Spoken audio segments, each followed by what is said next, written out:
YouTube channel, and today what we're gonna be talking about, it's already in the title as you can see, like how I got big, but I want to break it down into like three small bits, yeah, in terms of motivation, like how I was training, and in terms of diet. So first thing I want to talk about is motivation. So in terms of motivation, like for me, like whatever type of motivation do you need there, like obviously self-growth and self-improvement, like, do you know what I mean? And obviously back then when I started back in 2017, there wasn't really much going on in my life for me, in terms of for me, and like I was always the type of kid that enjoyed fitness and everything. So gym, I was bound to join gym at some point. But yeah, now it was a thing where when I first started, that I'd be at college, for example, and then we get towards the end of the day would drag and whatnot, and then it get towards the end of the day, and I would just be getting excited for what reason, yeah, I don't know. And then I realized I was like, raw, it's because I'm going to the gym, and I love gym. Do you know what I mean? So it made sense, and so from there, like, because for me, yeah, gym is more than just like gym. Like whenever someone comes to me, yeah, and they're like chatting about their problems and whatnot, like one of the things, yeah, I'll most likely recommend to you is gym, just because you're going in there for your own benefits. Well, you should anyways, you know what I mean? Like you shouldn't really be going gym to try and impress someone else. Obviously, if that happens, that's just a bonus in it. That's what I like to say. But go there like for your own benefits. And for me, I was enjoying it. Like my first year, I was loving gym like that. Like just because I'm in my zone. Like I don't have to listen to what anyone else says. Especially once you got your music in and everything else. Like you're doing your thing, yeah.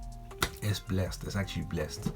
Like, and in a way for me, yeah, you kinda, well, some people like they turn out different in it, but as you go on, yeah, as you progress, as you see results, you kind of like to humble yourself as well. Like you don't really like to.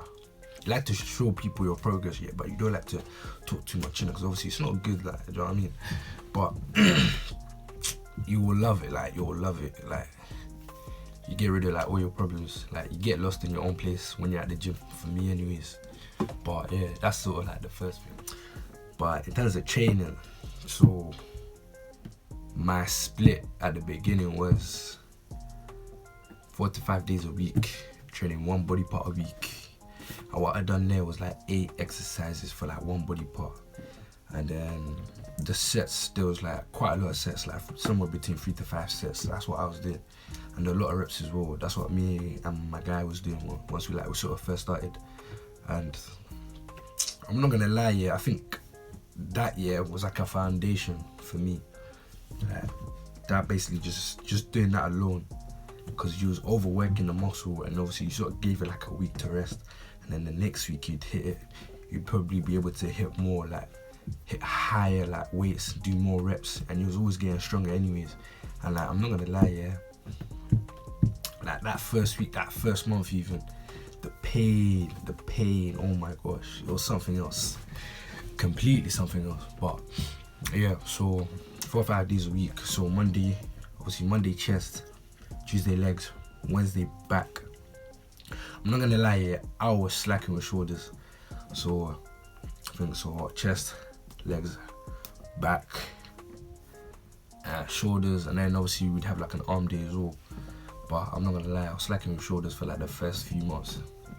And then I think moving on to like the second half of that, my first year, I think I decided to change up my split and do a 4-day split, do push-pull, and that benefited me a lot, because I was gaining more. Like I saw more gains from doing that, doing a push-pull day, because I was working 2 days a week. And so, back to my 4-day split. So I'd include lower body exercises into like my push-pull split. So I'd like do squats, in my push days, and I'll do like deadlifts in my pull days, just because I felt like that was more efficient, yeah, and it would save me going like an extra day or 2 to the gym, because I really and truly, I wouldn't really want to be doing like 6 days a week push pull legs like. And the thing was, for me, my lower body was like more developed than my upper body. Like even before gym, like I've always had like bigger legs, like a bigger lower body compared to my upper body. And so yeah, so that was alright for me.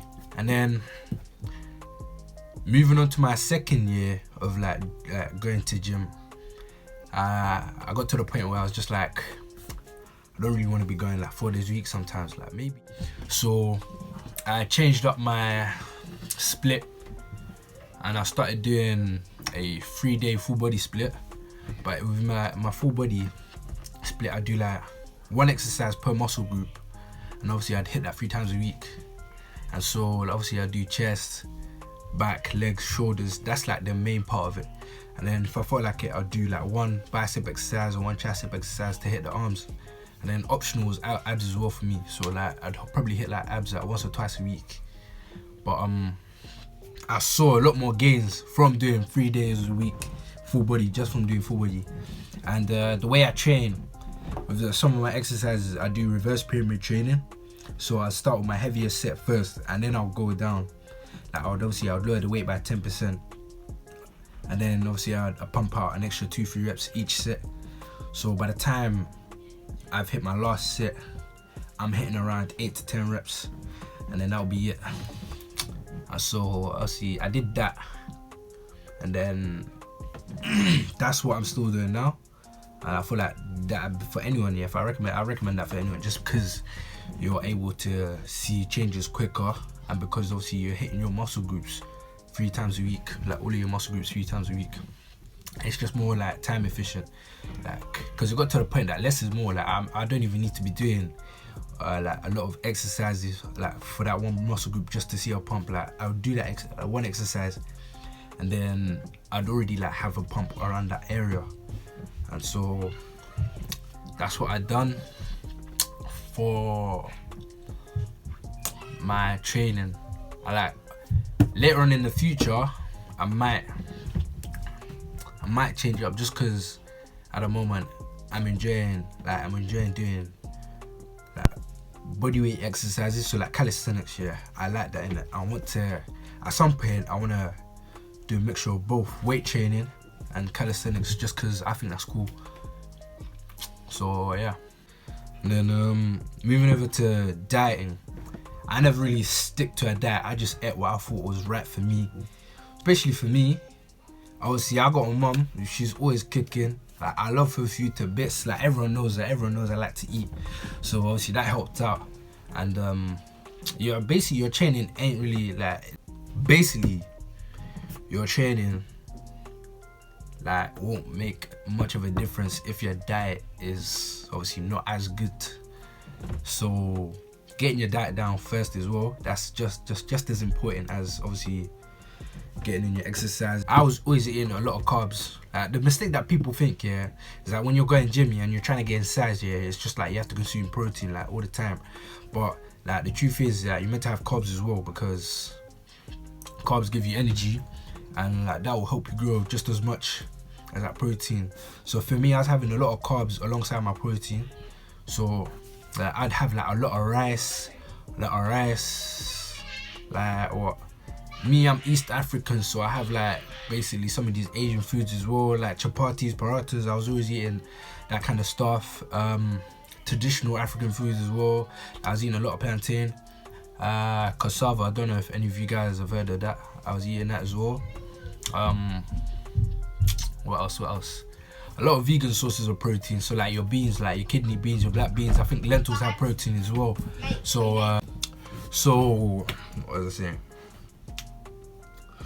So a lot of vegan sources of protein, like black beans, lentils, kidney beans. I eat a lot of kidney beans. My mom likes to make that.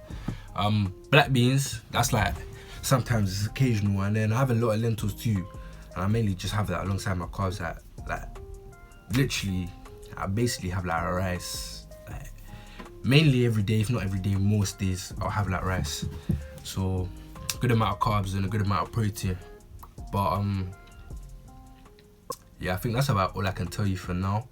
Obviously, I still got a lot to learn. I'm no expert, so I'm just telling you what I did, what I've done. I mean, and hopefully you can take away from this, and then maybe it will just help you out with your journey, with your gym journey. And stay tuned. Obviously, I got a little montage coming up in the next clip, so I hope you guys enjoy that. And if you like to see that kind of stuff, just leave a comment. Obviously, like, subscribe, and share.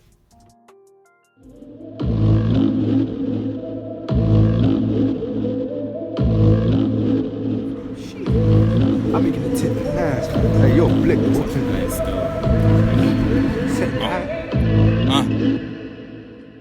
Man couldn't work on time every day, and he grind for the raise. Boss say he got a wife he don't even really like, and a house that's way overpriced, but he still gotta wound up tight.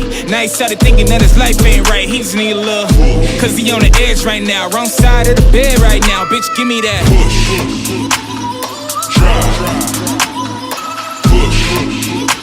You gotta push and stay alive.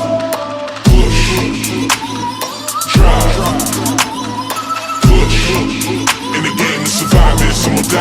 Hey, yeah, hey, headed home on a train. Man fall asleep, try to ease that pain, cause he tired of the has a little dream about a place where he ain't gotta be another rat in a race. A place called Willoughby Lane, where everybody knows his name and he don't have to change. But he never makes it out of his seat, wakes up before he can even make it to his feet. Back to work, he can't focus.